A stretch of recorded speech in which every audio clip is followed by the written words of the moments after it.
Hello everyone.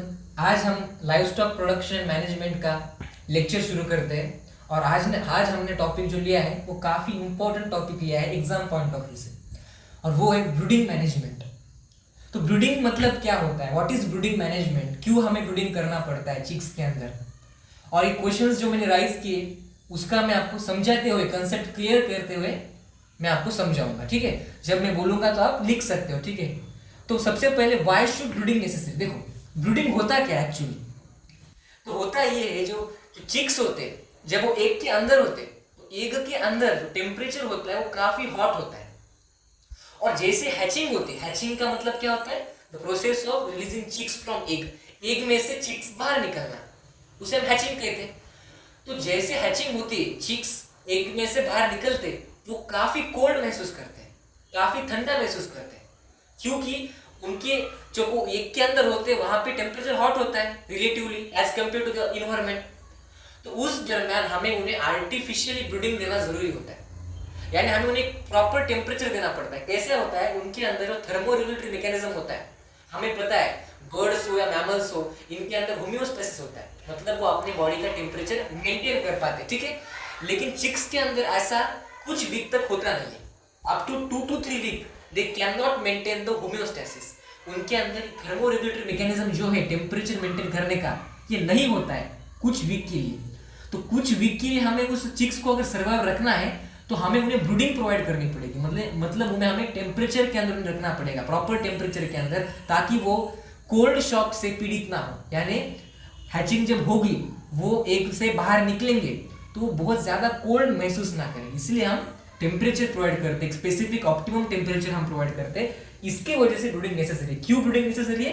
For survival of चिक। बाहर निकलती उनके अंदर कुछ वीक के लिए, कुछ वीक तक ये थर्मोरेगुलेटरी मैकेनिज्म जो है, ये होम्योस्टैटिक मैकेनिज्म जो है वो नहीं होता है, तो इसके वजह से ब्रूडिंग जो है वो नेसेसरी है। ठीक है, so the thermoregulatory mechanism is not well developed in newly hatched chick. इसको 2 वीक लगते हैं to develop the mechanism and the maintenance of homeostasis. ठीक है, आपको नेचुरली तो पता होगा जब चिक्स बाहर निकलते, जब हैचिंग प्रोसेस होती है तो आप उसमें जो मदर होती है, हेन जो होती है, अपने फीदर के नीचे उन चिक्स को बिठाती है। तो इसके पीछे रीजन क्या है? यही रीजन है कि वो चिक्स जो है वो टेम्परेचर को सर्वाइव कर पाए, वो कोल्ड ना महसूस पाए, कोल्ड जो है वो न महसूस न कर पाए। जो टेम्परेचर था एग के अंदर, वही टेम्परेचर जो है वो जब फीदर के अंदर होंगे अपने हेन के, तो वो नॉर्मल हो जाएगा टेम्परेचर। ठीक है, वो ज्यादा कोल्ड महसूस नहीं कर पाते, तो इसलिए ब्रूडिंग नेसेसरी है। तो नेचुरल ब्रूडिंग का मतलब जो अपनी हेन है वो फीदर के नीचे रखते हैं अपने चिक्स को। लेकिन जब हम कमर्शियल सेटअप के लिए यूज करते हैं पोल्ट्री, तो हम अगर हमने सिर्फ चिक्स ही लाया है हमारे पोल्ट्री हाउस के अंदर, तो फिर वहां पे तो नेचुरल ब्रूडिंग करना पॉसिबल नहीं, कोई हेन ही नहीं है। तो उस दरम्यान हम ब्रूडिंग की इस्तेमाल करते हैं, हम बल्ब्स का इस्तेमाल करते हैं उन्हें टेम्परेचर प्रोवाइड करने के लिए। तो इसके वजह से ब्रूडिंग जो है वो जरूरी होता है, और इसे हम ब्रूडर्स कहते हैं। जो हम सेटअप करते हैं for brooding management, temperature maintain करने के लिए, उसे हम ब्रूडर कहते हैं। क्या कहते हैं? ब्रूडर्स कहते हैं। अब ये दूसरा क्वेश्चन मैं आपको दिखाऊंगा, what happen if you do not brood the chicks. Definitely ये बोल रहा है कि अगर ब्रूडिंग हम नहीं करते, चिक्स को अगर प्रॉपर टेम्परेचर नहीं, तो क्या देखो अब क्या होगा। सिंपल अगर लैंग्वेज में आपको मैं बोलूं तो बहुत सारे चिक्स हैं, तो वो टेम्परेचर मेंटेन करने के लिए एक के ऊपर चढ़ेंगे, मतलब पास आएंगे एक के ऊपर। मतलब देखो ये यहाँ पे चिक है, ये एक क्लोज आएंगे एक के ऊपर चढ़ेंगे, इससे क्या होगा?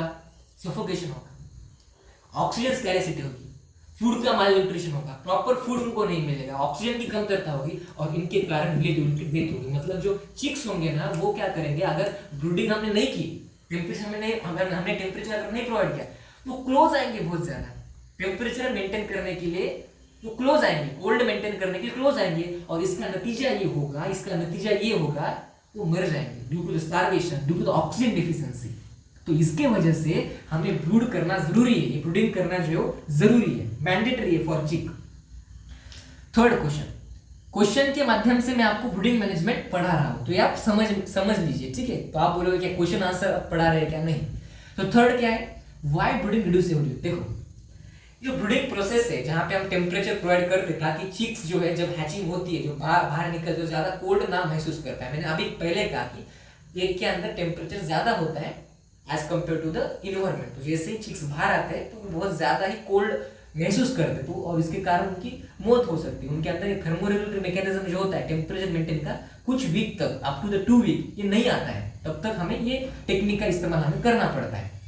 तो हम बोल रहे हैं क्यों ब्रूडिंग को हम रिड्यूस करते हैं हर वीक। ये क्यों करते हैं बेटा, क्योंकि अगर ब्रूडिंग कंटिन्यूअस होती है, कंटिन्यूअस ब्रूडिंग होती है, तो इसका नतीजा ये होता है फीदर जो होते हैं ना, फीदर इनकी जो ग्रोथ होती है वो कम होती है।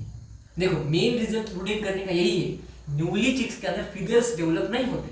अगर न्यूली चिक्स के अंदर फीदर ही होंगे तो ब्रूडिंग की आवश्यकता है नहीं। अगर फीदर है तो उनका टेम्परेचर वैसे ही मेंटेन होने वाला है। तो इसके वजह से अगर हम ब्रूडिंग रिड्यूस करते हैं, हर वीक कम करते हैं, अगर पहले अगर ब्रूडिंग आप 5 आवर्स कर रहे थे तो अब आप क्या कर रहे हो, 1 आवर कम कर रहे हो, तो इसका नतीजा ये होता है कि फीदर की ग्रोथ अच्छी होती है। ठीक है, तो फीदर की ग्रोथ अच्छी होने के लिए हम ब्रूडिंग को क्या करते हैं, हर वीक को जो है कम करते ताकि हमारे चिक्स की जो फीदर की ग्रोथ अच्छी हो और उनके अंदर ये होम्योस्टेसिस मैकेनिज्म आ जाए। समझ में आया? तो व्हाई शुड ब्रूडिंग नेसेसरी हमने क्लियर किया।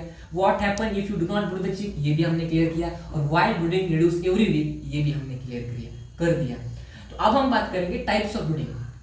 असल में कितने टाइप्स ऑफ ब्रूडिंग होते हैं, तो 2 टाइप ऑफ ब्रूडिंग होती है, एक होती है नेचुरल ब्रूडिंग और दूसरा होता है आर्टिफिशियल ब्रूडिंग। अब नेचुरल ब्रूडिंग का मतलब क्या है, तो डेफिनेटली नेचुरल ब्रूडिंग का मतलब मैंने पहले ही कहा था कि यहाँ पे जो हेन होती है वो अपने फीदर के नीचे क्या करती है, अपने चिक्स को जो बिठाती है और वहां पे उनका टेम्परेचर जो वो मेंटेन होता है। ठीक है।